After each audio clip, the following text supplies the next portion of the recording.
Good afternoon. My name is Chantal Brewster, and I have just a few persons here with me who were recently featured on the Rosehill Show. And I have Kailashi. Kai, come on in.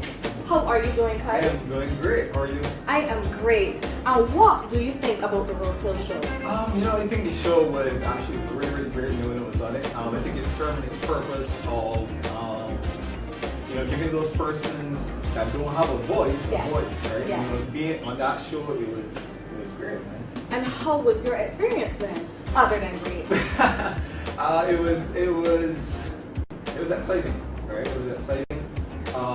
Just being in that environment, especially as an entrepreneur, in an interview, it brings things, to life. It was real. I love that for sure, right? And I think it's going to really impact network individuals as well. And there you have Kailashi, one of our featured guests on the Rosehill Show. And Kai, if you could describe the show in one word, what would it be? One word. I would say impactful. Nice. Impactful.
I want to say that the Rosehill Show is the bomb. I've enjoyed myself being on the show. It's real life, real talk. I felt like being myself on this show. I want to encourage all of you to subscribe to this page and ensure that you watch the Rosehill Show, because you will learn a lot of things that you never thought of.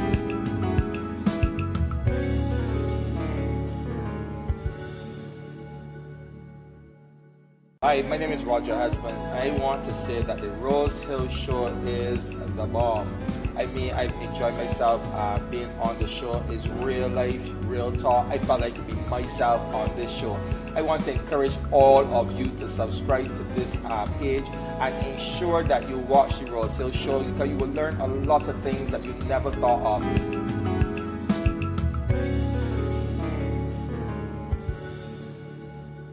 This is Apostle Leroy February, and I want to say what a pleasure it was to be here on the Rosehill Show with my good friend Apostle David Coulthrust and the Rosehill team. And I want you to know to call that number that's on the screen and let them know you're interested in being on the Rosehill Show. It's the place to be if you want to reach your target audience and if you want to take your life, your business to the next level.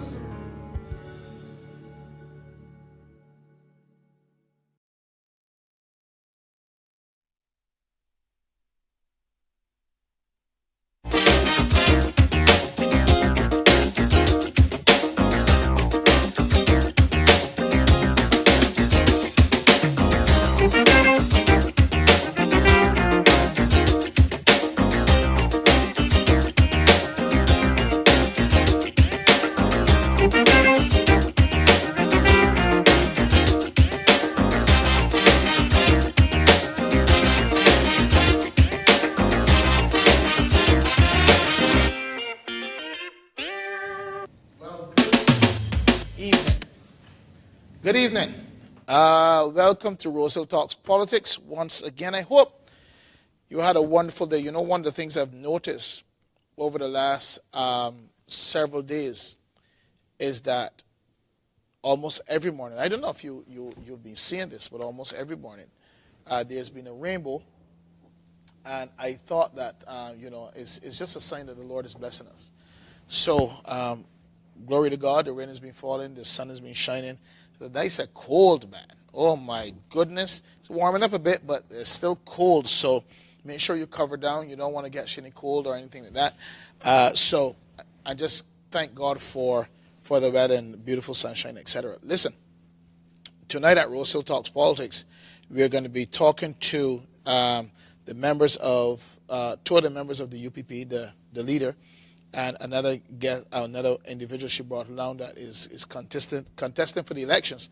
So we're going to be talking to them this evening, find out, we're talking about the vision of the UPP, talk a bit about the manifesto. We've just been talking to them, find out what they think, their ideas, etc., how they feel that this economy should go or where it shouldn't go, etc., etc. So we're going to be talking to them this evening. Feel free to not only join us, but ask your questions, and as long as I can, feel that those questions are relevant to the conversation, we'll ask them if we have time. So, but just share the video, tell people we're on. We're talking to members from the UPP this evening. I want to focus on them to make sure that we get a sense. The last time we had them here along with Solutions Barbados, but now we are just focusing on them this evening to kind of get a sense as to what their thoughts are, what they feel, where they feel the country is, etc., etc. So, hey, join us in a couple of minutes. We're going to take a break, and we'll be right back with the members of the UPP to talk to them. So, see you soon. God bless you.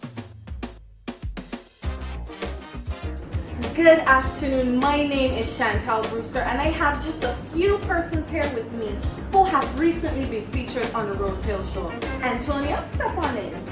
I have here Antonio Williams. How are you? I'm good. How are you? I am great. What do you think about the Rosehill Show? I think the Rosehill Show is a very good avenue for people to display their businesses. For example, if you are a hairdresser, it's a good avenue to have a voice and show people what you can do. Yes. And how was your experience on the show? I had a great experience where I was able to display my entrepreneurship skills via my stepping stones, lawn maintenance, and giving people a voice on how to take care and maintain their property. Nice, and there we have Antonia Williams, one of our featured guests on the Rosehill Show. And Antonia, if you could describe the show in one word, what would it be? Now, one word is limited, but I would say that the show is explosive. Explosive.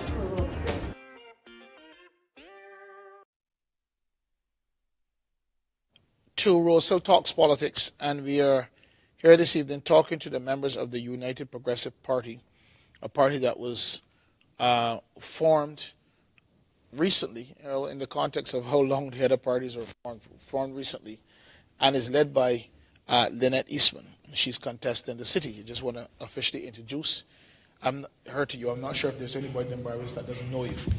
Yes, I'm not sure there's several. There are a few that don't know you. Just a small few that are living on the rock.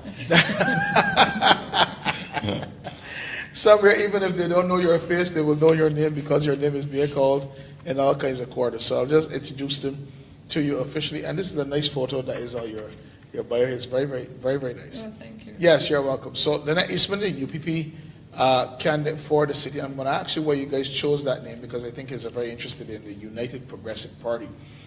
Has always been bold. This is why in her teens, she took up the challenge of navigating in rallies across Barbados with her brother Warwick. And we talked a bit about that the last time that you were here. Lynette believes that Barbados can do great things with collective action. She was one of the founders of the International Tax and Investment Organization, of which she will talk a bit tonight about, a grouping of small individuals brought together to fight the Organization for Economic Cooperation and Development. She was also one of the founders of the Barbados Coalition of Service Industries and the Barbados Film and Video Association.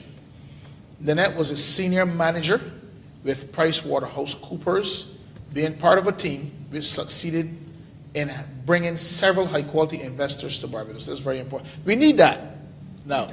Yes. She was also successful in revamping several pieces of legislation to ensure that the environment was right for business as Director of International Business. She was also Director of the Central Bank of Barbados, Senator and Minister of Government. Lynette owns her own business providing legal and business services to local and international clients. So we'll talk a bit about this and some of the things. And as I said to you the last time, this does not even adequately describe who you are. But there's a trend among politicians that come on this show. They are very modest. I do not know if this is your training, but they're very modest. So we'll talk more about you because I know that that's not the extent to who you are. Mr. Bruce Hennis. Hi, good night. How are you? Fine, thank you, sir. Married to the lovely Marcia Hennis. That's right, the prophetess who is your campaign manager. Marcia, how are you? I told you I would mention that. I can't help it. So I said it. She's over off the set, and I told her I would mention that she is his campaign manager, and she's telling him what to do. Well, that's one way of putting it. Yeah, there you go. She's guiding me. You're a secure man. There you go. Good. Bruce, we'll probably talk, just brush across that. How is it to have your wife as a campaign manager? You know, how is that dynamic happening? But we'll talk about that sometime. Bruce Hennis is the progressive candidate for St. Michael's South. St. Philip South. South Philip. You know, and it's right here. Yeah, don't worry about it. It's right here. Maybe I'm telling you something. Well, you never know. So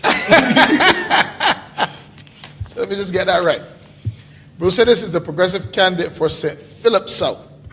He has always believed that Barbados is a nation that has not yet fully exploited the enormous depth of God-given potential that lies within its people, and that therein lies the key to the growth of the nation and its ultimate economic strength.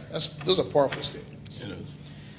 Having won a Barbados scholarship, Bruce graduated with an honors degree in computer systems engineering from the University of Kent in the UK, and was subsequently awarded a Shevden scholarship to the University of Stirling in Scotland, where he obtained a postgraduate MBA in financing with a distinction. This is a mouthful.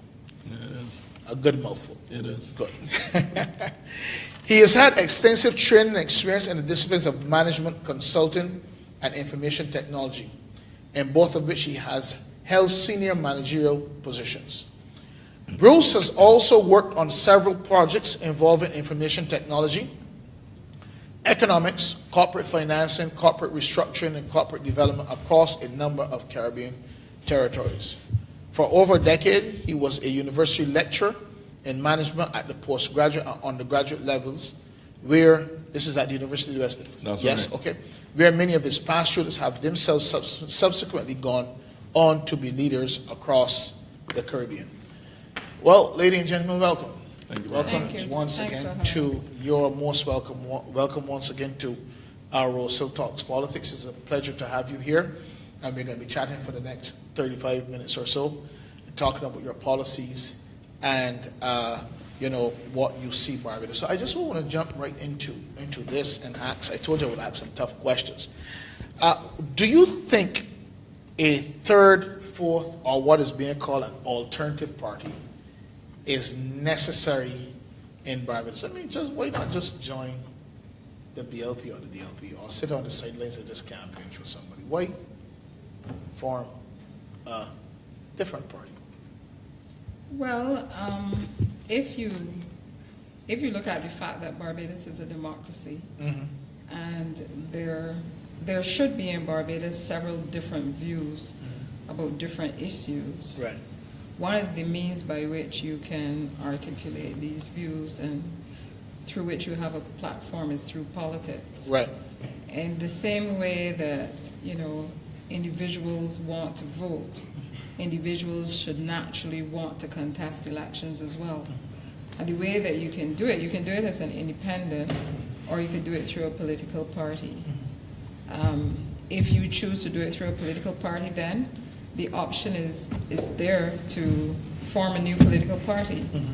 In the countries where there are a number of parties contesting elections, and as the electorate becomes more mature in terms of its choice, you would find that different parties might have different views, different philosophies, different agendas.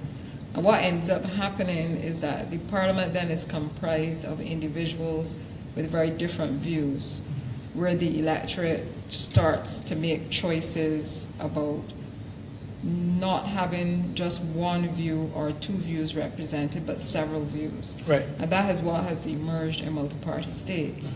So we think that that's important for Barbados as well, that several different views should be represented in the parliament. And we think it's going to augur well for Barbados. You were a member of the Barbados Labour Party. Yes. And you served very ably in the area of being of international business. Yes. Why did you leave? And I need to ask that question because there are people that figure, you should depart or you shouldn't have departed. Well, people ask me that question all the time. Certainly when I canvass, I do meet members of the Barbados Labour Party.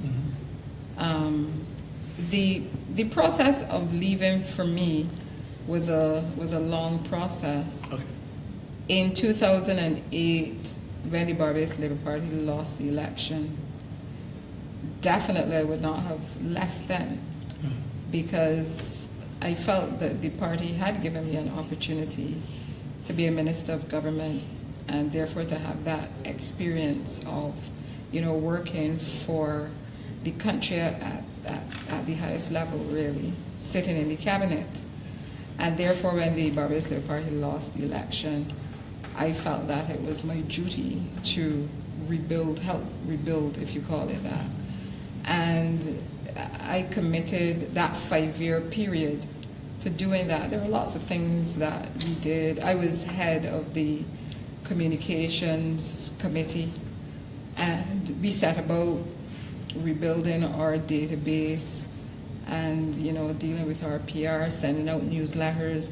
A lot of those things were the initiatives of the communications group which I headed. Even starting to stream meetings live, that was an initiative of ours during that period of time. So I was very much committed and dedicated to doing that. And many of the things that communications group started to do, the party continues to do up to this time. So in 2013, it really wasn't my intention to contest that election at all. It was really that the party called upon me to contest that election after the candidate who had been chosen could no longer contest the election. Okay. So that was another, I would say, another way that I showed my commitment to the party at that time, because I came in quite late. If you were going to contest an election, if I had planned to do that in 2013, I would have started that work long before. But I was asked to do that at the last moment. So even in that period leading up to 2013, I had started to have different views and really had no intention then of continuing in that way. And part of that was demonstrated by the fact that during that period, I had 2 public lectures, along with some other people, looking at things like the state and the citizen and elections and the law. And these were very well received, because that was the part of the whole process for me, thinking about why is Barbados in the state that it is, where we continue to produce well-educated, talented people, but they're not involved in politics at all. And how do you get them really to participate? So there were a number of us who were involved in these discussions. And coming out of that, I was one of those people who decided that the best way to address these issues is to form a new party. There are others who decided that the best thing for them to do was to get people together and form more like a pressure group or a discussion group or a think tank. Right. So people did those things as well, coming out of those discussions. So I wasn't the only one having thoughts about how do you move forward in the political process in Barbados. There were a number of people who had those thoughts as well. So then leaving the Barbados Labour Party was just a continuation of the process. If I were going to start a new party, well, then I would have to leave that one. I did not leave the party feeling any anger towards anybody, or I just outgrown that process. Wow, that's a mouthful. Do you regret the decision? No, not at all. I think this is. I think this is the. I should really ask: do you thing. ever regret the decision? Oh, of leaving? Yeah. No, Okay. not at all. Not at all. Well, it's a tremendous amount of responsibility to lead that party. How are you dealing with it? Well, it requires a lot of discipline, and therefore it's a lot of discipline and it's a lot of hard work. But I think above all else, discipline. We have been fortunate all along the way to have individuals join us who were prepared to help us, and help us in a really substantial and significant way in terms of taking some of that load from me, who've just taken on the responsibility of doing certain things. And every step along the way, additional people have joined as if it were the most natural thing in the world. So the process has not been difficult, I would say. It's been hard work, but I wouldn't say that it has been difficult. Well, I want to bring Bruce in here. Good night, Bruce. Good night. Right. Why did you get involved in politics? I mean, when I read your bio, and politics can be difficult, can be hard on your family, it can be all those things and more. And you're certainly a highly accomplished person. Why did you get involved in politics? My getting involved, we use the term politics, but I started to see it a different way, a different angle, aiming towards government. Politics, I see it as that interaction you have to go through before you can get into the governmental position. My entry came from a long discussion, wasn't a discussion, a long conversation at Lynette's offices. My angle was pretty much what she had mentioned in her own chat with you just now. We are an economy that's in severe trouble. And so on my own, from as far back as 2016, I started researching how can you turn an economy around. But I was looking at it from a private sector angle. I had no intention per se of looking at it from a governmental angle. So I did a lot of research, because I like research and I like to implement what I do as well. And so I started looking at countries all around the entire world. And I honed in on particular countries where they were very prosperous, and sometimes even towns or cities within countries. So for instance, Silicon Valley. And very high per capita GDP, 70,000 US per person. Barbados is at 16. And so I was looking at what were the drivers, what got these places there, how can we therefore move from where we were at to where we can be. So when you look at my profile, it says that we haven't tapped into the full potential for people, and that's what they have done. And so those were the things I started looking at on my own. And I see a lot of the folders on my computer, Barbados economy turnaround. They were just loaded with data and articles and research from the economists, wherever, Harvard Business Review. And then I started contacting politicians and former senators. There's some who I had a lot of respect for. So I would ask them the question, can we get private sector-led growth and such like? And then I contacted Lynette via Facebook, went by and sat down in her offices and spent a whole morning talking with her. By the time I left, she had basically convinced me to get involved. But did he buy you lunch? He spent No. He owes you lunch. I owe lunch. Right, and so that's where it came from. And for me, the step was really a concern about the country. And what she had said, you asked her, for instance, why another party? What I found in work and joining with her was the fact that, look, you have, for instance, a Barbados scholar. We don't have a lot of Barbados scholars. Absolutely not. Going into politics, I think with the departure of people like Henry de Belay Ford and Tom Adams and those guys, you pretty much had a decline of people who had won Barbados scholarships, even looking at government, because I guess they saw politics, as you said, as a very dirty thing. Mm-hmm. But for me, the objective was that how can we shift the country from where we're at to where we can be? Right. And that for me is a key objective. And so Lynette explained, look, work on policies, creative policies that would allow for the growth to happen. And so I didn't commit to her immediately. In fact, it was a good few weeks.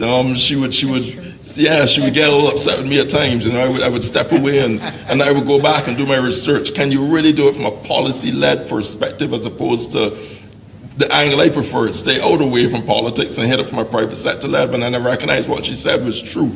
You can actually have a bigger impact when you lay the right policies, the right vision, and the right direction.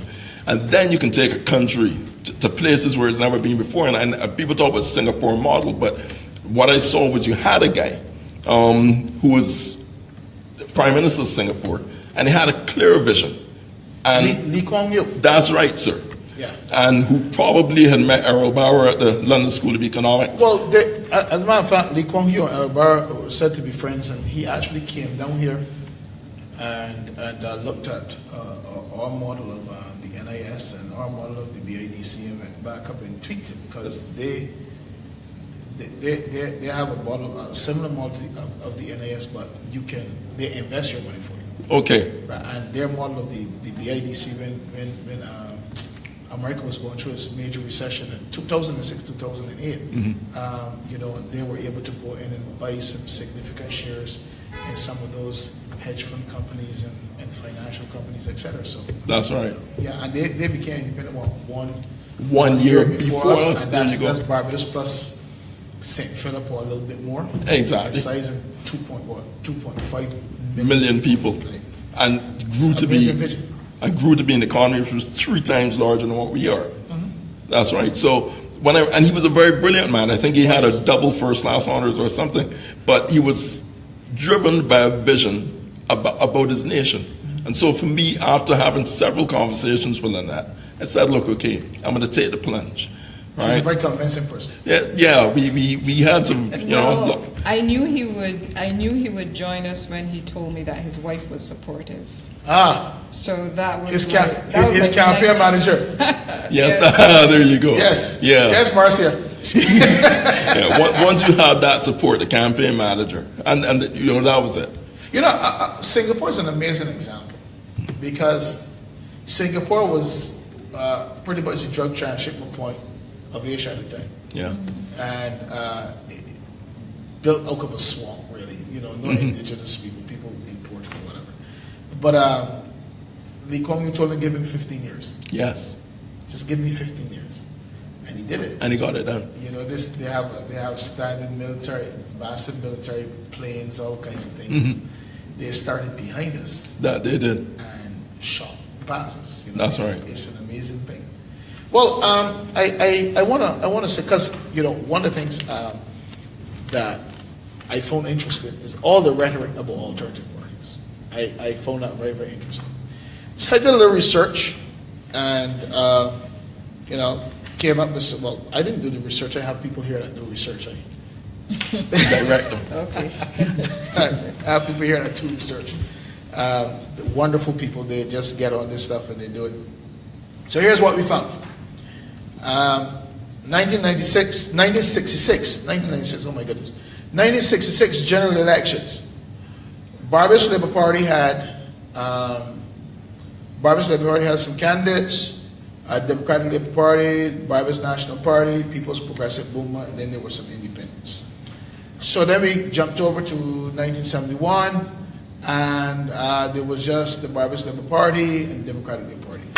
Okay, incidentally, the Barbados National Party had 2 individuals in the House of Assembly in 1966. Then in 1976 general election, we had the Barbados Labour Party, the Democratic Labour Party, the People's Political Alliance, and then we had 4 independents. And then in the 1981 elections, where are we? Yeah, here we are. We had the Barbados Labour Party and the Democratic Labour Party. And they kind of disappeared after that. Then you had the 1986 general elections, and you had the Barbados Labour Party, Democratic Labour Party, Workers' Party of Barbados.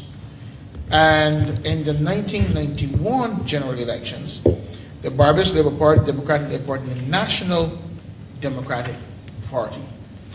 And then in the 1994 general elections, we had the Barbados Labour Party, Democratic Labour Party, National Democratic Party.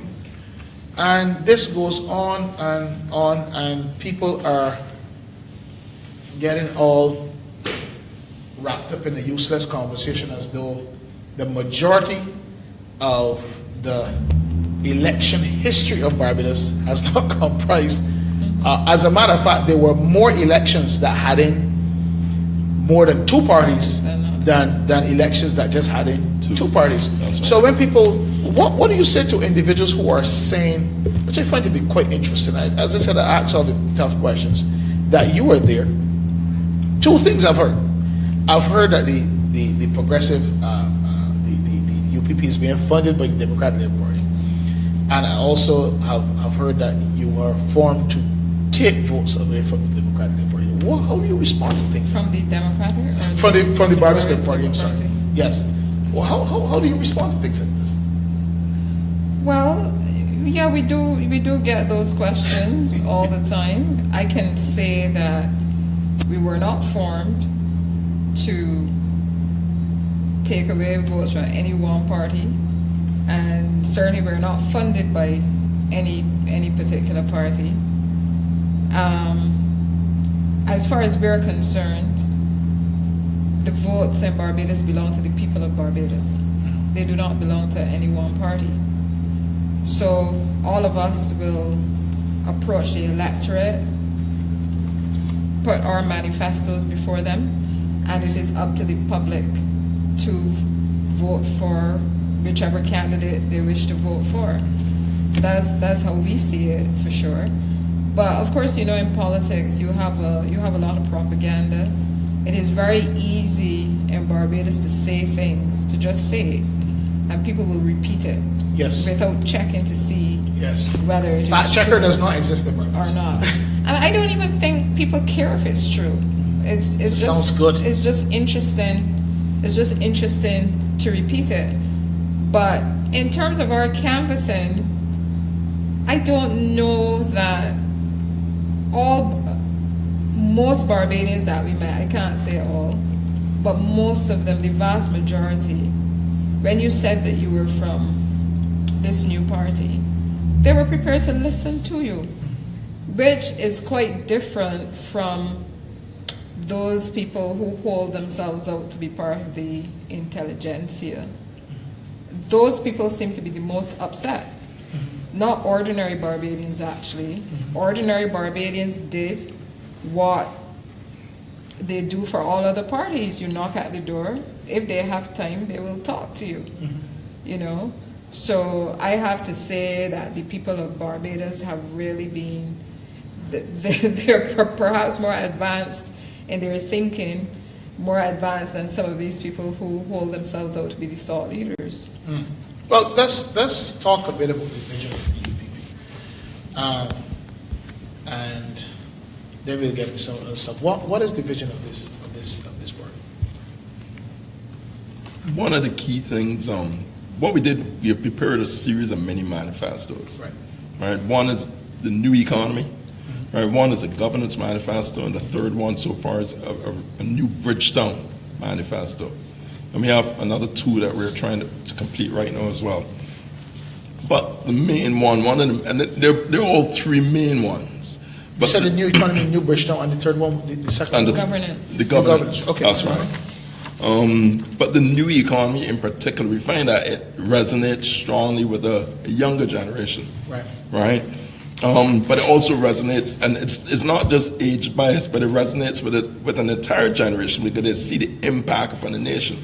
Because when you read the review, the 2017 review for the economy by the central bank governor, some of the concerns that come forth, for instance, are things like our pressure on the international reserves that we hold, the balance of payments, government finances, different things like that. Balance of payments being how much we import versus how much we export. Right. But we tend to import a lot more, and it's been historical. If you go back from 1946 to this very day, in terms of visible trade, you will see more containers coming into the country than those that go out. So we had to step back and say, look, And that was the work we were doing in terms of how do we transform this entire economy. And we started doing research. As I said, I started doing from ever since 2016, 2015 even. And we found that the whole digital economy, pretty much like what you're doing here, films, digital, this is going live on Facebook, that whole digital thing, which is now taken off to different levels, it's really an area where we really haven't tapped into. We had a little discussion about Singapore, and Singapore has gone that route as well. They're already a thriving economy, yet they've included what we call the creative services industry, which is a key linchpin in that strategy and vision for the country.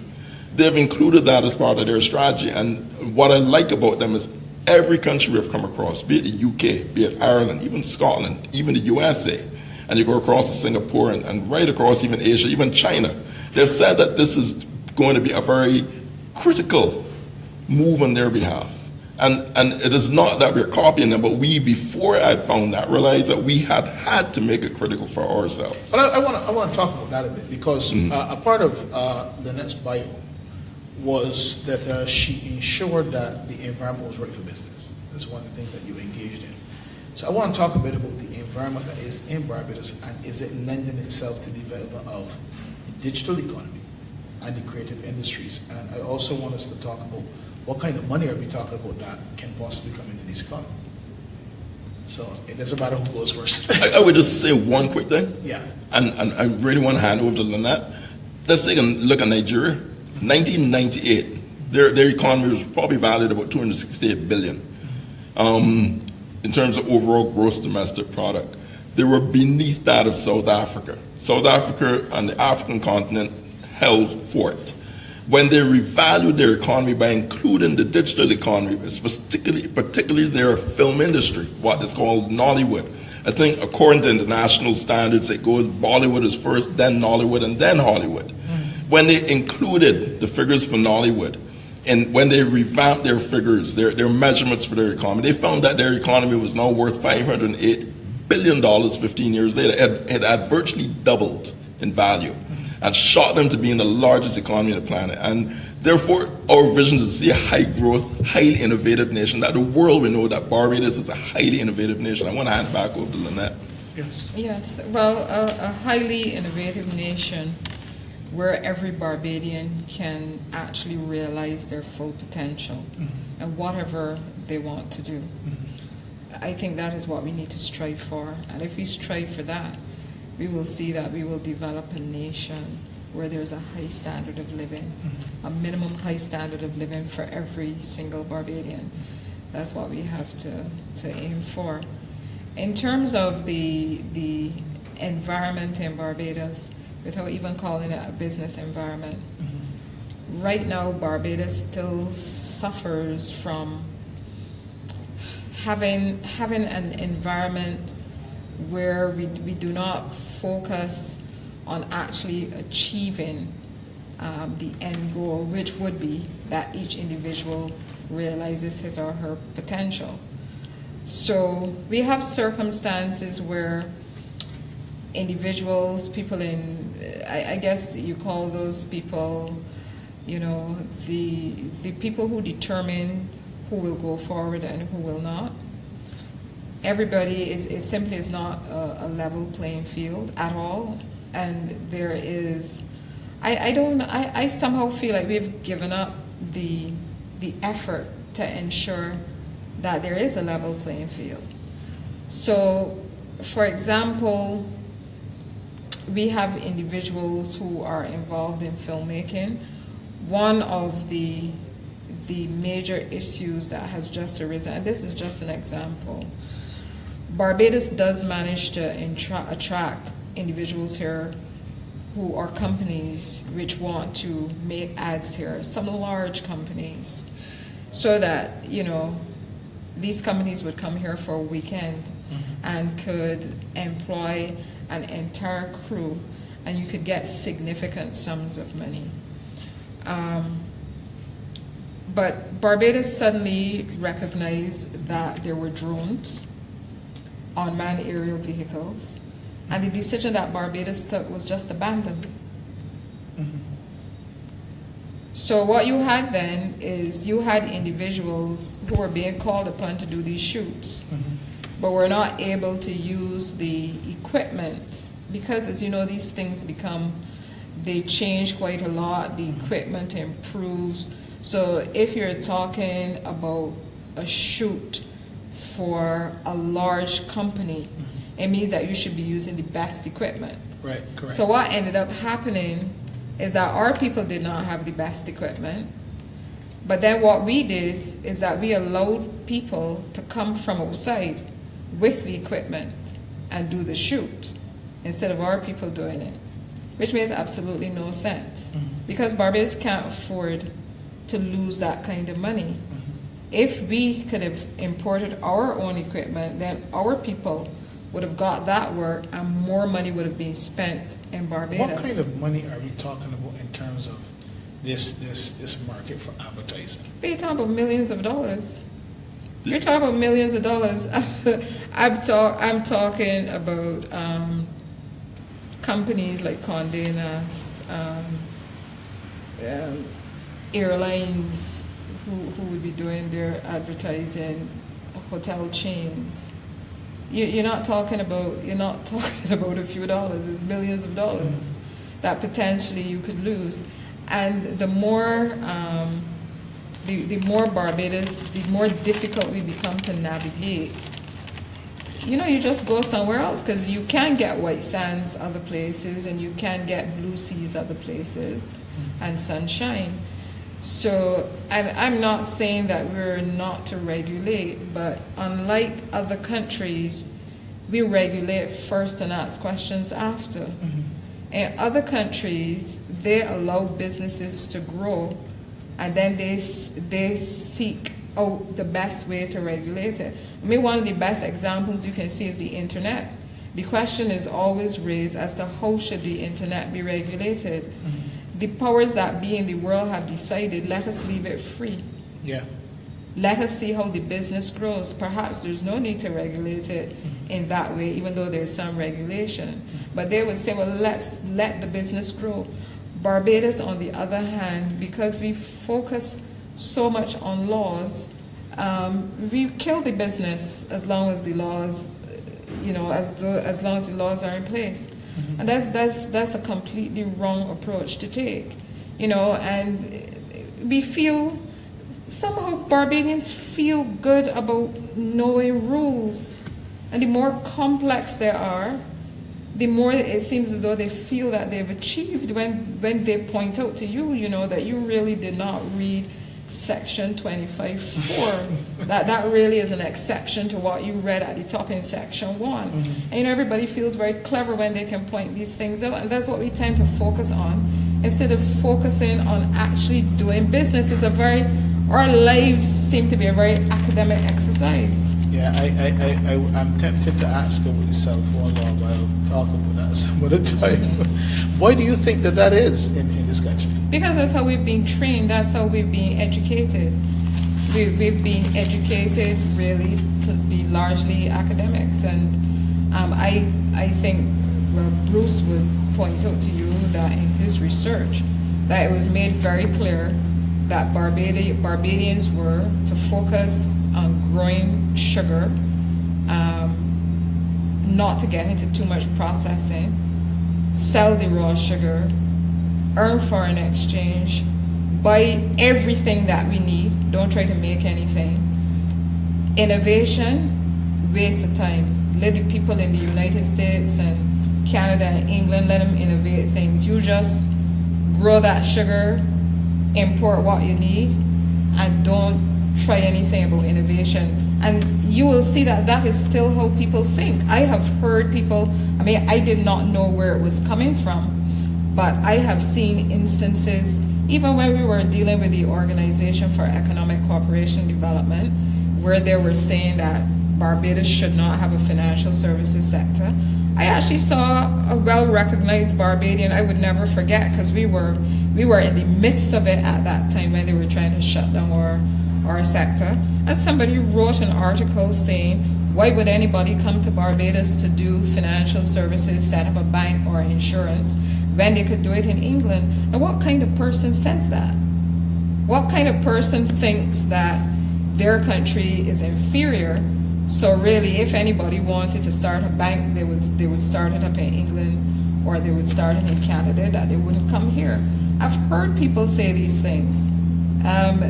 They would say, but there's no way that you can innovate anything here. How come you could do it here, and how come they didn't think about doing it in Japan? Those are the things that you still hear from Barbadians. So it is rooted deep within our psyche and deep within our culture that anything that we're going to do is going to be inferior, and that we're not going to be capable of innovating anything that somebody else somewhere, if we've come up with it, somebody else somewhere has come up with it before. That's how a lot of people feel in Barbados. So one of the things that is really keeping us back is that culture and that thought process. And that is what we have to try to change, and that is going to be the difficult thing to change. And the other thing, because you were talking about Singapore, but countries which really develop and seek success, there's a great deal of discipline. You can't get up and say that, well, I feel like going to work today. You have to go in and do what you need to do. So we have to get Barbados back on track, because we were disciplined people before, where we made sure that we put in our day's work and put in something extra if necessary. We have to get back to those days, because as I've been saying to individuals talk about getting increased salaries, getting better roads, getting better hospitals. Nobody gives us that money. The only money that we have is the money that we earn. So if we're not earning it, you really can't get any better services in Barbados. You can't get any greater opportunities. We have to do it. Nobody's going to come from any other country to do it for us. Wow, that's a mouthful. I think that we need to talk a bit about educational system. What do we need to change at that level? We probably need to change everything. I think that we have to review the entire system, determine what works, because I'm not saying that nothing works. There are things in it that work. But we have to look at the models around the world and determine what's best for Barbados. Because I'm not saying to copy a Singapore model or to copy the model in Finland. We have to figure out what's the best thing for us. But in many instances in Barbados, in terms of teaching, a lot of teaching is still done by rote. You learn things and you regurgitate them. And quite often you then have people that for all intents and purposes they're supposed to be bright, but what it is that they're good at passing exams. And that's not necessarily where the innovative person is going to come from.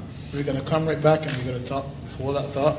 We're going to come right back, we're going to take a commercial break, and we're going to come back and we're going to continue on that thought about changing our educational system. And then I want to bring Bruce in and let's talk about some economic policies and what we need to change based on your research. Yes? Yes, sir. Okay, so we'll be right back in a couple of minutes. Good afternoon, my name is Chantal Brewster, and I have just a few persons who were recently featured on the Rosehill show here with me today. First is Joycelyn Wong. Joycelyn, how are you today? I am fine, thank you. And yourself? I am great. And what do you think about this Rosehill show? Well, I think the Rosehill show is a unique tool for evangelism. That's how I see the Rosehill show. In addition to being able to talk about your businesses, give your testimony, I do believe it's a unique tool of evangelism. Nice. And how was your experience on the show? I had a great experience. I was able to speak about some of the services that I offer. Some? And yes, some of them, because there are more. So to speak about more would have taken up the whole show. So, But I did have a good experience. I was able to, like I said, I was able to speak about some of the services, and that was a good opportunity to do so. Nice. So this is Joycelyn Wong, and she was one of our featured guests on the Rosehill Show.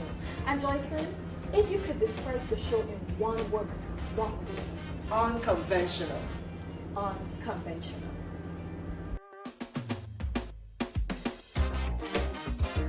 Good afternoon. My name is Chantal Brewster, and I have just a few persons here with me who have recently been featured on the Rosehill Show.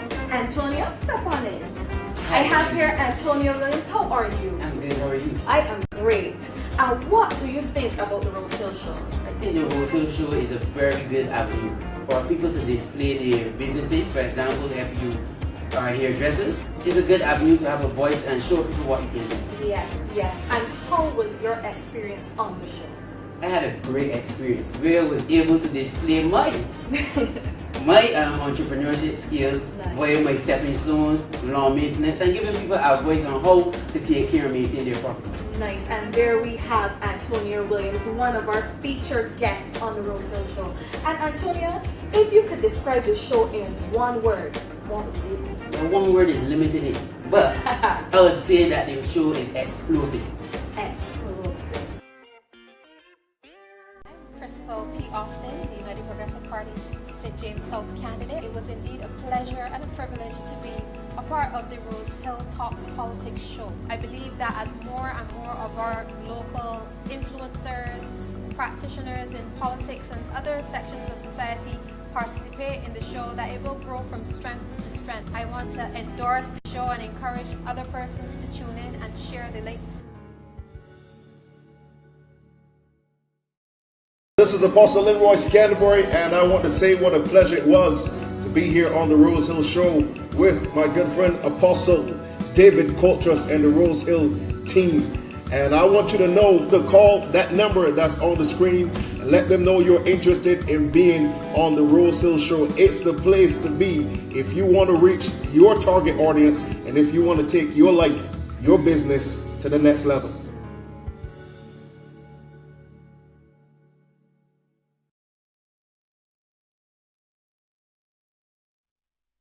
Well, we are right back talking to Lynette Eastmond and Bruce Hennis, and just before we went on break, Lynette Eastmond was making a point about the educational system and what needs to change. So let's continue. Yes, well, as we said, we want to have a Barbados where every Barbadian can realize their full potential. And I would even like to go back from birth. I believe that we should have a situation where, because we're small, there are not a lot of people born in Barbados every day. Mm-hmm. We can actually look at every single child born in Barbados and determine whether those children are born into circumstances where mm-hmm. they would be at risk. And we should be able to address those issues from early, not address them when they're 18 years old and there's a problem. To realize anybody's full potential, it means then that from birth, you have to make sure that they have the best chance possible. Now, within the education system broadly, what is your full potential? Your full potential is focusing on the gifts and the talents that you have. Now, the school system that we have really is created for those of us who are good with the books, who are good at learning how to do maths and write comprehension and that kind of thing. And I'm not saying that everybody should not have exposure to that, because those are things that you need in daily life. But there are also other things that you need, that you have to add to that, like the information technology for sure. Not just to use it, but to create it. So we need that in Barbados as well. But in addition to that, the school system now has to be, and the structure has to be, that it facilitates every Barbadian really realizing their full potential. So if you, and sometimes children know from very, very early, sometimes they know that they want to be a farmer. how does the school system from primary school and secondary school really facilitate this? And these are things that we need in Barbados. We need more fresh food, vegetables, fruits, because one of the important things for the United Progressive Party is that we have to start with healthy people. And as a part of our health policy, I mean, we have a health and wellness policy. It isn't most individuals, when they start talking about health, they immediately start to focus on the Queen Elizabeth Hospital and not your actual body to ensure that you're healthy, because you cannot reach your full potential if you're not healthy. That is correct. So when we're looking at education, I would like us to start by looking at it broadly, not just by like tacking on sixth form schools or some notion that if you're not bright academically, somehow you're going to be good at being a joiner. That isn't true. I don't know why people say that because you're not good at English comprehension. You better hope that you're joining bright. I mean, and you have extraordinarily bright people who will want to do mechanics. Yes. And this is where you're going to get the marrying of what they truly love with using their hands, and that's where you're going to get the innovation, where you can pull down the car and pull it back up and say what needs to be fixed and that kind of thing, you know. Well, I want to bring Bruce here to talk a bit about some of the research that you found, that you know, and some of the suggestions you would make to correct the things that you have found in your research. Let's talk a bit about that. Okay. I won't even build on the last point that Lynette said about using your hands. But in the research that I found, 70 years ago, we go back 70 years. 70 years. Let's go back 70 years. 70. 70. Okay. That's a good timeline, especially biblical. You go back to the riots of 1937, and they were region-wide, not just Barbados. Sometimes we grew up thinking just Barbados and, you know, Clement, Payne and all that, but no, they were region-wide. Started in Jamaica, Trinidad. Barbados was last in the market with the whole thing. But what happened was the Moyne Commission then came in, and they went across the entire region and set up a structure. But they did not, the report was not issued until after the war. And then Lord Moyne himself didn't come back. He was killed in Israel. But the Moyne Commission report was issued, of the Royal Commission. And they set up, and when you study it, there were 4 key things in there that pretty much have set the economic structure we have today still. As Lynette had basically intimated, one of the first things they said, continue to produce your sugar, but ship it out to us. The money you get from us, use it, therefore, to buy what you need. Right? So they set up a wholesale retail distribution sector, i.e., import everything you need, and therefore import your own innovations. So as Lynette was saying, you don't create anything, you don't use your hands and your mind. Import everything you need. And then from there on out, you know, from there, that's how your economies were built. Innovation was discouraged. Even in Jamaica, with the bauxite industry, they told Jamaica, we don't think that you should get involved too much in that. Try and even work with a British company, because the Moyne Commission was coming from Britain. And from there, you do your thing. So innovation was killed. Imports were stressed. And if you look at our visible trade balance, like I said, the amount of containers going out and containers coming in, we have always, from 1946, from the years of the Moyne Commission to this very day, always imported more than what we have exported. And what Lynette said is accurate. When we're looking for innovation, and even the computers that we use, we don't build our own thing. We look on the internet and then we bring it in and we figure we're innovating. Mm-hmm. We have the latest and the greatest, but we didn't create it. Mm-hmm. And that is what we think is innovation. The other thing they did, the third thing they did, they set up a welfare fund, funded to the tune of £1 million per year. But that was for all the islands in totality. But a Trinidadian researcher found, but the British were paying £6 million per day when they were funding their war effort. So they considered the Caribbean to be worth £1 million per year. But it created a sense of, hey, here's £1 million. If you have need of help, come. So anytime there's a problem, you will therefore get help, right? So it didn't create in us, therefore, a desire to, punch forward on our own. And I think one of the last things they did, and particularly for Barbados, they saw us as an overcrowded colony. They therefore, I would use the word, say that any considerations to transfer Barbadians to any other West Indian islands should be given what they call favorable consideration, because we were too overpopulated, and we still are overpopulated. But what they didn't see was the fact that our large level of human resources, or the large number of people, actually was a strong human resource base, a human resource capacity that can be developed to take on the world. So when Lynette was talking, and to pick up from that last point she made, especially about being creative, the great thing, one of the fantastic things I learned from my engineering degree, but I learned it long before, because as a kid growing up, I was picking apart televisions, anything around the house. Fans, I had to learn how they worked. One of my brothers used to raise fish, cut up animals and stuff, and he's a professor of medicine now. Me, I became an engineer because I learned how to build, but you learn how to use your hands, and I've come across many people who learned by using hands. So I recognize the practical side, and that's what Lynette was saying, of our educational factor is missing. We have it, but we need to, find little Johnny or little Mary and say, what is it you're good at, and feed them with that stuff from young. So for instance, a little daughter and everything, I would ask her, what is it you're really interested in? I would ask her questions, say, well, maybe I like this. So I'll try and I like dress design. So I'll get pads, design your dresses and stuff. So you're trying to get them to push their own innovations. But the key thing was that we were locked into these things. And even the sugar, when they did some research recently in a document they submitted on the greening of the economy, they did a scoping study to how to transform Barbados into a green economy. The University of the West Indies did it. They submitted it in 2014. What they found was that, this is 2014, they found that over 70 years later still, sugarcane is still the largest agricultural crop in the island.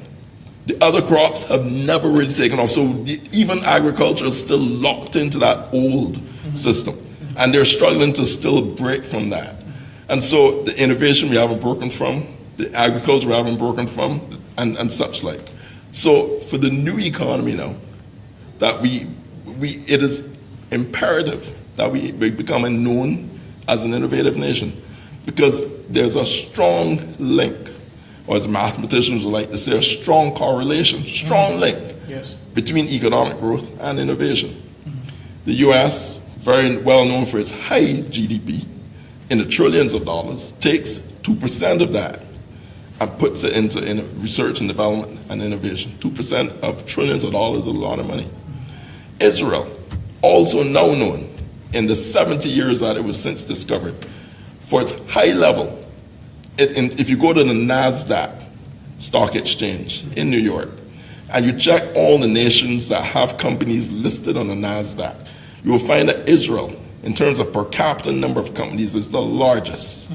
But they're heavily driven in terms of innovation.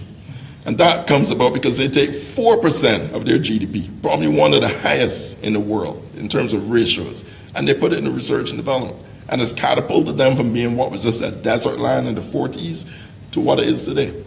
And therefore has attracted now the likes of Google, Microsoft, even Warren Buffett, one of the largest, richest investors in America right now. One of his first external investments outside of the United States was done in Israel. And so they see the potential in that nation. So we therefore have, as a matter of priority, to shift us in that direction and become an export-led, innovative nation.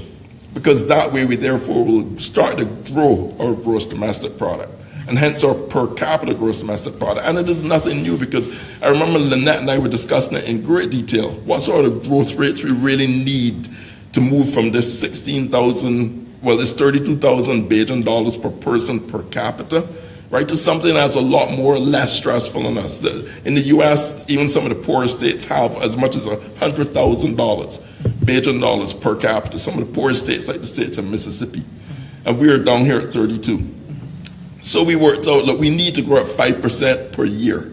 We've been pushing growth of like 1% and less than 1%, but we need to, as a matter of urgency, to grow at 5% per year to get growth per capita at that So rate. let's take a pen there. What will it take for us to begin to grow at that rate. Now, you mentioned both yourself and Lynette talked about the digital economy. That's right. And the creative economy, talk about film, right? Are those two enough to push the country to that growth level, or are there other areas that we need to focus on? The entire creative economy includes film, television, publishing, design, arts, advertising, all the things that Lynette and I were talking. It's a whole mix of items.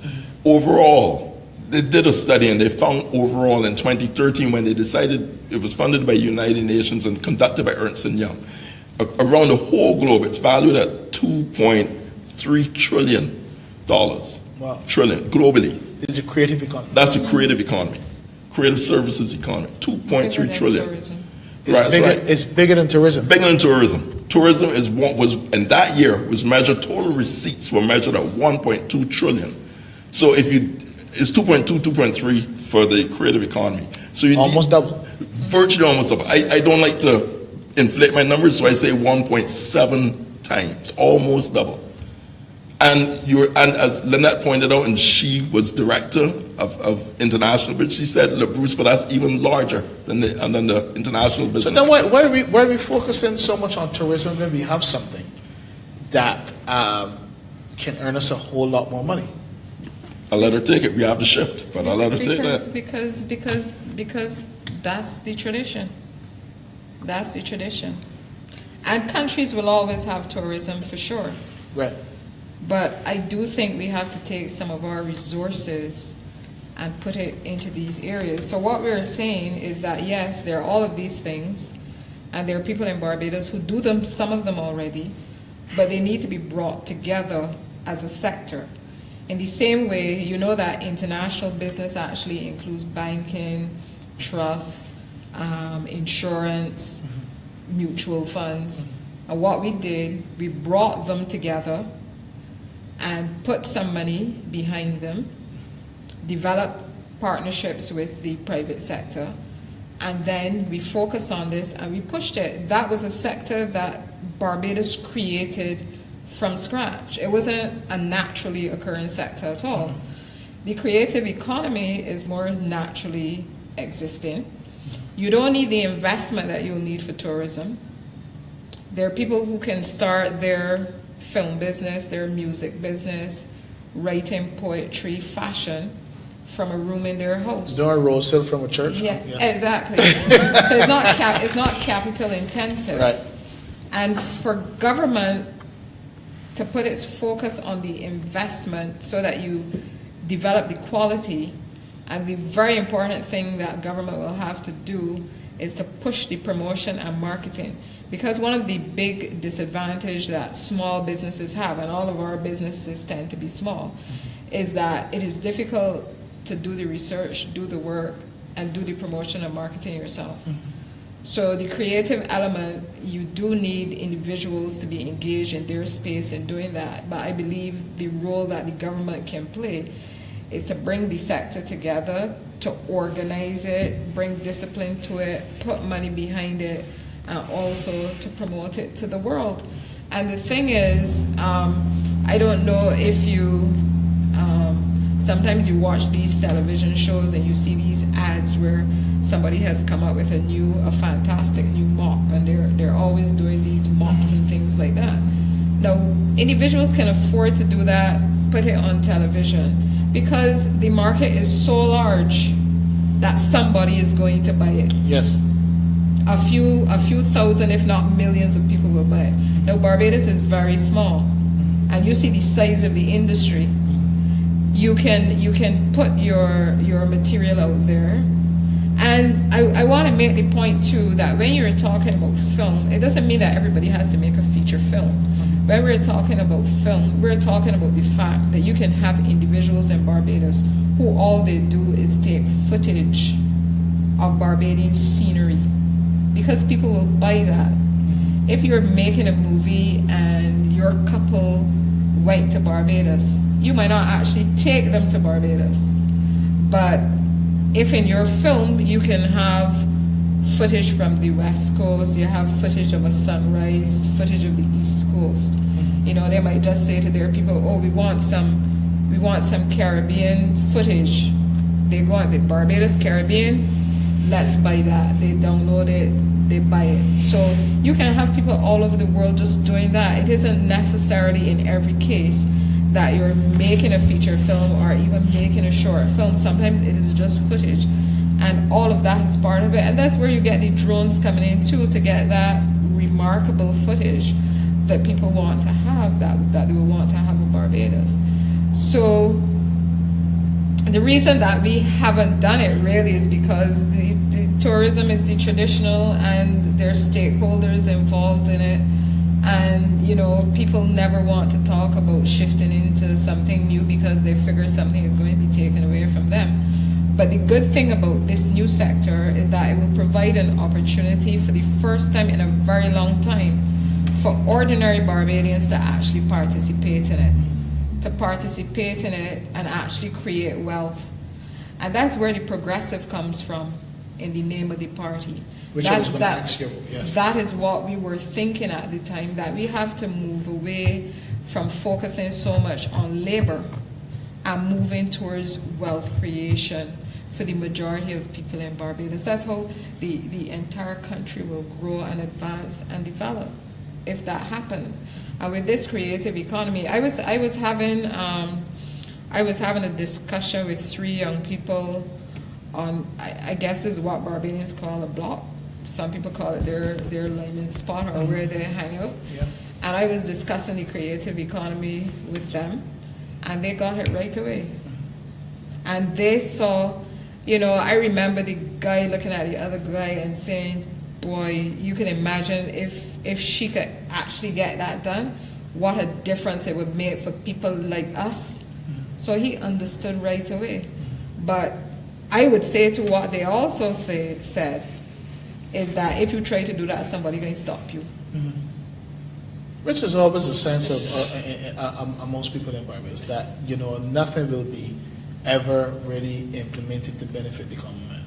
Yes. And I will tell you that in recent times, I can't blame them for thinking that. Because I think that we have failed in continuing the vision where we wanted to see the entire country develop and all the people lifted up. Some people seem now to be of the view that you should always have a class of people that you need to give a large number of hampers to.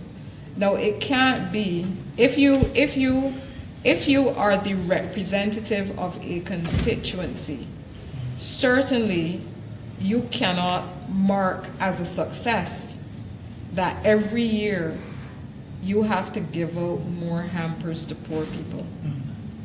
To me, it's a failure. It is not success. So I think that we have to change some of the narrative as to what Barbadians see as being successful, and understand that that is a failure if, as a leader of a constituency, you were not able to uplift your people to the extent that you started to find, like the boy like they want to hamper this Christmas.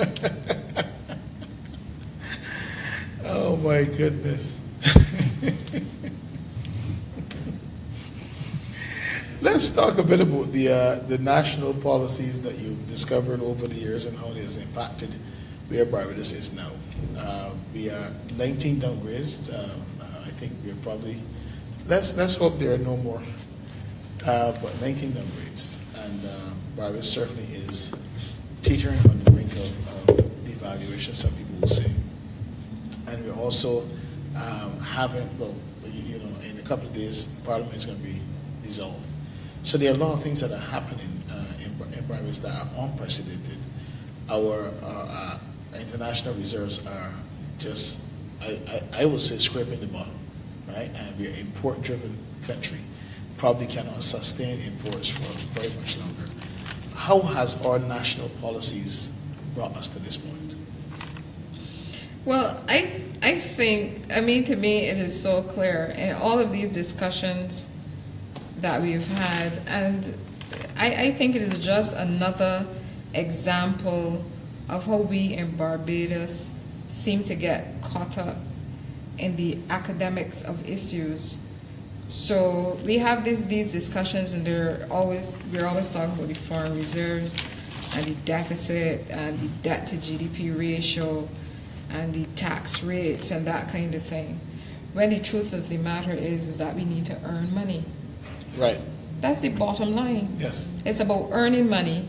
And with all of that discussion, there's not an equal discussion about how we're going to earn more money. Mm-hmm. So there's a great emphasis placed on the Minister of Finance, for example, and his tax policies. Mm-hmm. That's only one side of the equation. Mm-hmm. The one side of the equation is to collect taxes. The other side of the equation is to broaden the base for the collection of taxes. Mm-hmm. You broaden the base by developing the productive sectors, the tourism, the agriculture, looking for diversification, the international business sector. For some reason, the ministers responsible for those areas have been given a free pass. Mm-hmm. So it seems to me that even in all of our discourse and dialogue on these issues, it seems not to have clicked that we need more money. If you have a household continuing to talk about the taxes that you have to pay and your expenditure and that kind of thing, the bottom line is that if you're finding problems paying your debts, paying courts, paying whoever you have to pay, sending to school your children, you're going to have to ask yourself how you can earn more money. Mm-hmm. So this is the reason that the United Progressive Party came up with the New Economy Manifesto, and that the key aspect of it has to do with creating a new sector, which we estimate can bring approximately $3 billion. And some people ask, but how long is this going to take? Our view is that it can start immediately, because people are already doing this work. They're already doing this work. They're already involved in export, but it is unstructured. And part of the problem too is that they continue to find difficulties in a very harsh business environment in Barbados. It is harsh because if you are not known, it is difficult to navigate. There are other people who might say to you that it is easy, but that's because they're known. And you should not have a system in Barbados where you have to be known in order to navigate regulations. You should just be able to walk up and do it very easily. There are people here in Barbados that when they need to interface with regulatory authorities abroad, they just do it on the phone. Mm-hmm. They send an email. They send an email to some office somewhere in Kentucky, somewhere in Nebraska, and in 5 minutes you get back an email from a human being. Mm-hmm. So that is where Barbados has to reach if it is serious about business. Let's talk a bit about New Bridgetown. I'm excited about that. That's one of the things that a new economy, a new Bridgetown, new governance. Let's talk a bit about New Bridgetown. I'm going to hand it over to Lynette, because that's her constituency. That's her constituency, man. Yeah. And I'm going to back her up where necessary to. Well, what we decided to do is to really, for the party, to focus on Bridgetown in the way that it seems as though none of the other parties have focused on this constituency, and therefore focusing on it as the capital of Barbados, mm-hmm. and focusing on it as the hub for business, for culture, for creativity. If you look at the capital itself, you will see that there is just about everything in it. Some of the best beaches in Barbados. Mm-hmm. You have the hotels, you have Kensington Oval, you have the museum. Mm-hmm. All of these various assets, you'll find mosques there, mm-hmm. you'll find a synagogue there, mm-hmm. you'll find Anglican Church, Catholic Church, mm-hmm. Seventh-day Adventist, mm-hmm. and there's a rich history associated with all of this. Mm-hmm. But for some reason, the city as a city has been ignored by both parties.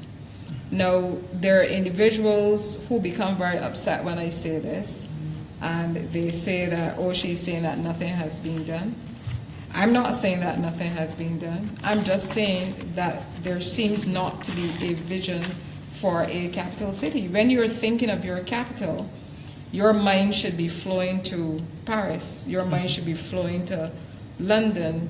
Your mind should even be flowing to Hamilton and other well-developed cities within the Caribbean space. That are not littered with garbage and dark. Exactly. Exactly. Yeah. So we have problems with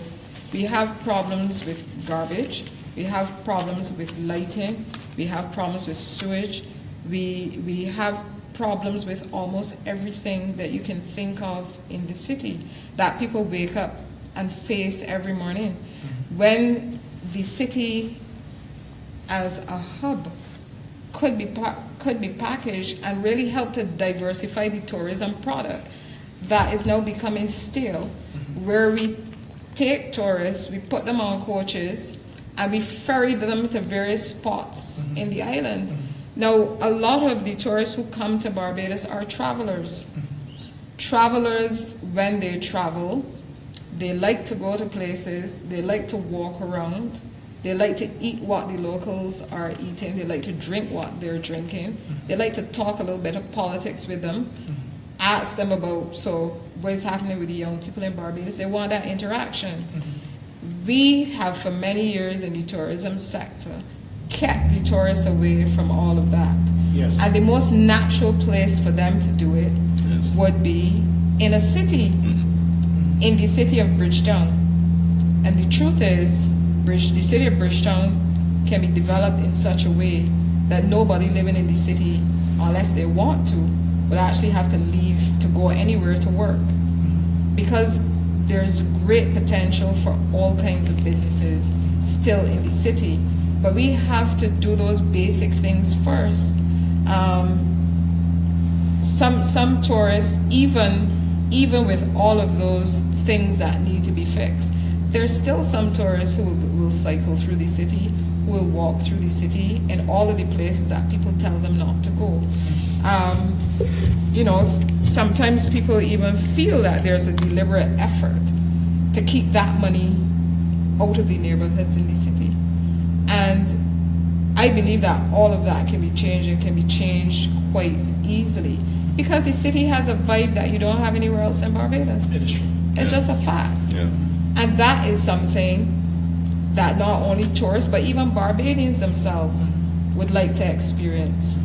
And when you sit and you think, for example, think about the place names in the city. All of them are beautiful. All of them can be exploited. You have a place called New Orleans.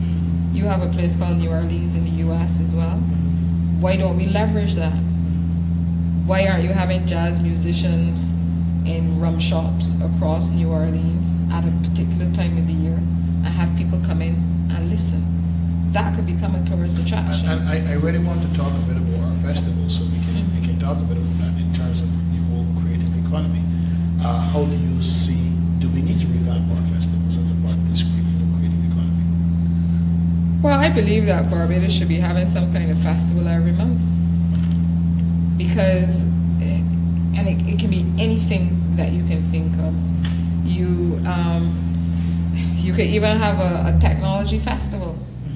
Why not? Where you focus on individuals just coming up with software, developing it, demonstrating it, all of that you can do. So I just, it's kind of baffling why a lot of this has not been done. There are people who the people in charge seem to have lost their enthusiasm for development. Truthfully. Because I honestly, when I hear many of them in Parliament, they're not excited about what they're doing. They're just across the aisle making fun of each other and that kind of thing.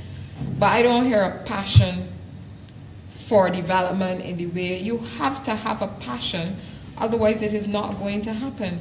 Because people say to me, like with the creative economy, so why the others didn't think of it? I don't know why.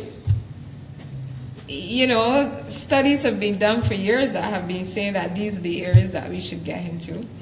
So it isn't like it's anything new. With the city of Bridgetown, If you go on the internet, you'll probably find about 15 studies done on the city of Bridgetown, including the Empire Theater, about how it can be improved. So all these studies have been done. People have got good consultancy money, and they just have not been implemented because it doesn't seem as though you have had representatives in the past who had the passion or the will to just push through and get these things done. Get them done, whether it is through the government or through the private sector. Because, for example, one of the things that we've been talking about is urban farming. Urban farming is a big thing in many countries, and it is being pushed and is being sponsored by the FAO. And they have funds for it. So when you have these funds that are available for countries like Barbados, why do we sit here and not take advantage of them? You will set up some urban gardens, some will succeed and some will fail, but you will start going in the direction of ensuring that our people have fresh food to eat, that they have adequate fruits and vegetables, and that some of the ugly spaces in Bridgetown can now be spaces that can be turned into spaces for growing food and growing food for people. I mean, the city itself is, across the world, people are starting to think about smart cities, where from the time you hit the city, you should have free access to internet. So when you have that, you will find that people will come in. Do you realize that Jubilee Gardens, Independence Square, do you realize that these are empty most of the time? Yeah. Where else in the world do you go in a city where your spaces, your free spaces like that are empty? And they were built for people, yes, I assume. Yeah, well, or the homeless. So, I mean, so... They take advantage of... They do. Yes. We have all this great potential, but it seems to me that the individuals who have been around for so long, it seems to me they're tired. And really they're not interested in the development of the people. So I really think they should give the opportunity to those who are interested in putting in that work for a period of time. You know, for representatives to go into an area in a constituency and to leave it exactly as they found it, except for fixing a few roads, I think is ridiculous.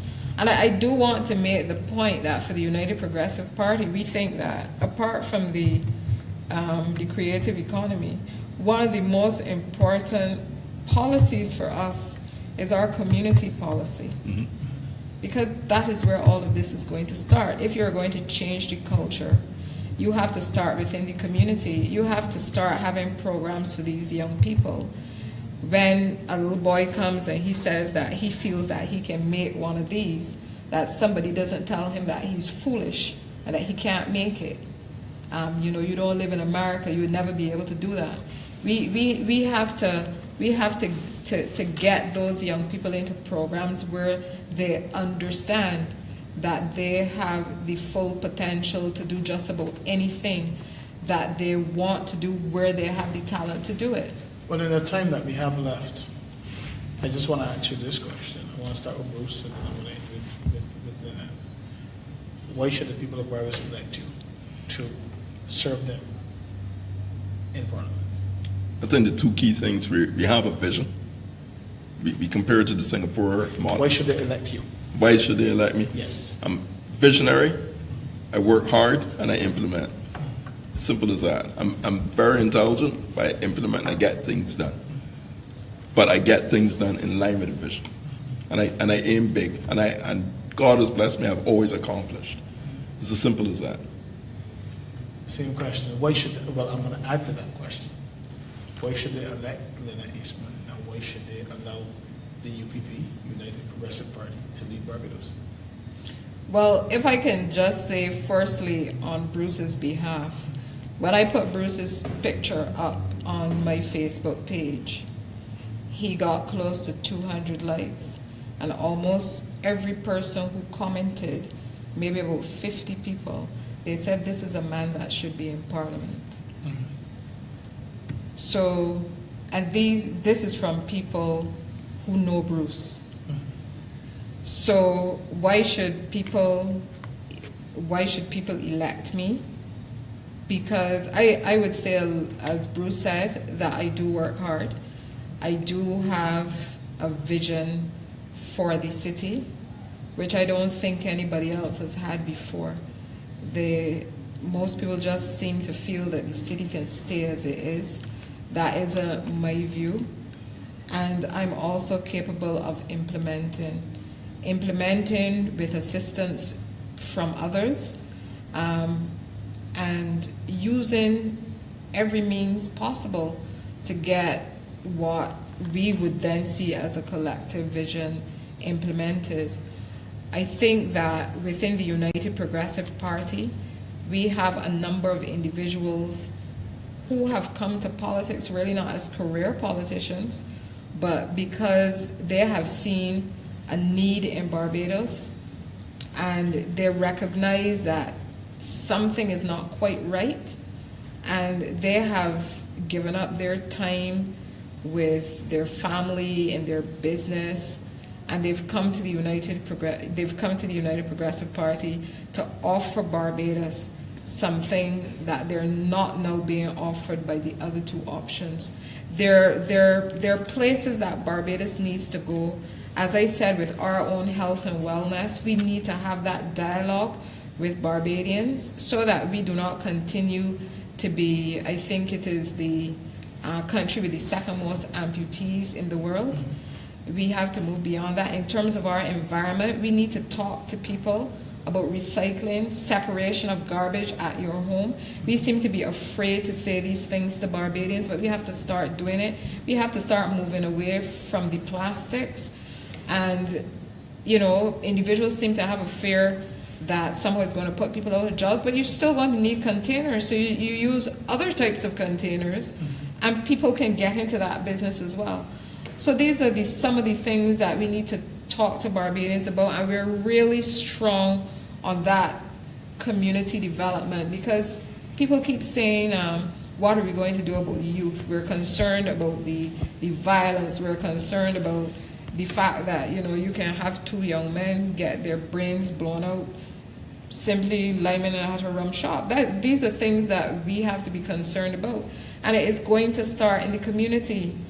It's a false logic to believe that we can start when they're 18 and 19 and 20 and simply put legislation in place, label them gangsters, and put them in prison. I mean, that is so ridiculous.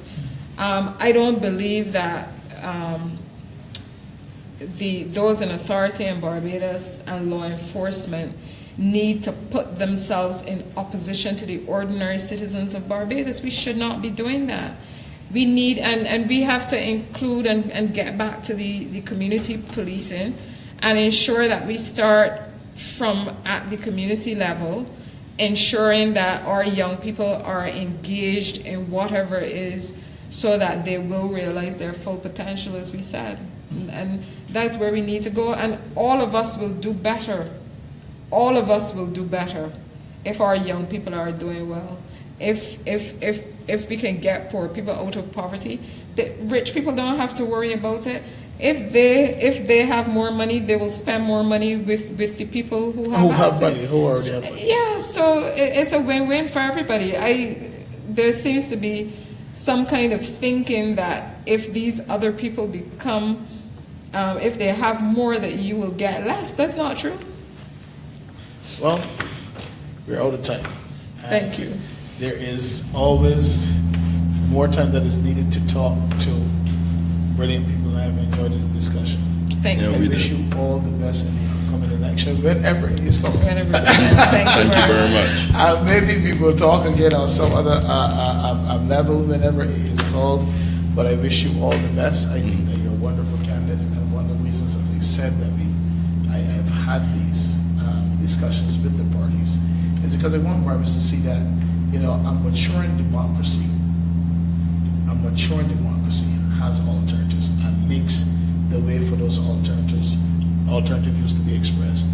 And I think it's a testimony to the quality of our educational system to produce persons such as Lynette and Bruce use. And I thank the Lord that they have come forward to offer themselves and offer their ideas to the advancement of this country. I've said to individuals that, you know, the next government, the greatest issues that they're are going to face is not going to come from the South Coast Sewage Project, and it's not going to come from the gun in the street. Those are issues. The greatest issues that this economy, this small developing economy, is going to face are external issues. With developed countries who are bent on making sure we stay in our place, and we have to have the best minds available to make sure that we get the best ideas so that we can stand on our 2 feet and not have to go cap in hand to international institutions begging them for assistance. So that's just my opinion. That's why we do this. Guys, thank you very much. Thank you very much. You've been watching another episode of Rosehill Talks Politics.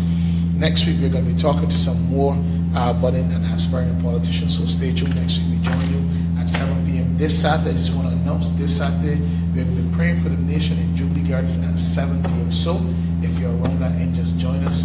We are praying for the nation, lifting up the nation, because this nation needs a divine intervention that it will fulfill its God-given purpose. God bless you.